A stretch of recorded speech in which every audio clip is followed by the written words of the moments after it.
on a abusivement donné des autorisations à des gens. Si vous vous souvenez, il y a même un opérateur économique qui se promenait dans les rues de Niamey avec une Kalachnikov. Même aux États-Unis, ça ne fonctionne pas comme ça quand même.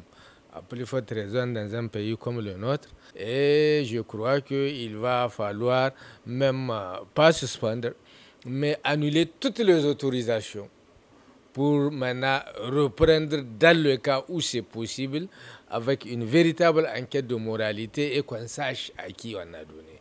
Pas juste pour des raisons politiques ou des affinités politiques, on octroie ces autorisations-là à n'importe qui et malheureusement ça pourrait évidemment servir évidemment à alimenter surtout le banditisme.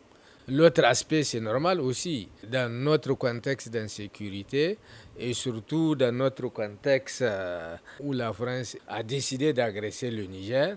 Et évidemment, elle est en train de scruter les voies et d'ailleurs. Et dans tous les cas, dans le cadre de la lutte contre le terrorisme, souvent les terroristes s'habillent en tenue des militaires de la sous-région ou en militaires nationaux pour en fait tromper la vigilance et agir. Donc c'est normal qu'on puisse quand même mettre un accent sur ces tenues-là qui pullulent comme ça là, et il faut faire en sorte qu'on réduise au maximum que cela soit exploité à des fins terroristes.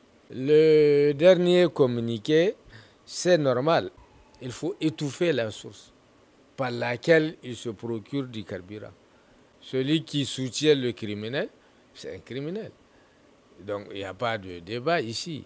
Donc la question qui se pose, évidemment, c'est de veiller au respect. Parce qu'il faut vraiment tarir la source de ravitaillement en carburant de ces terroristes.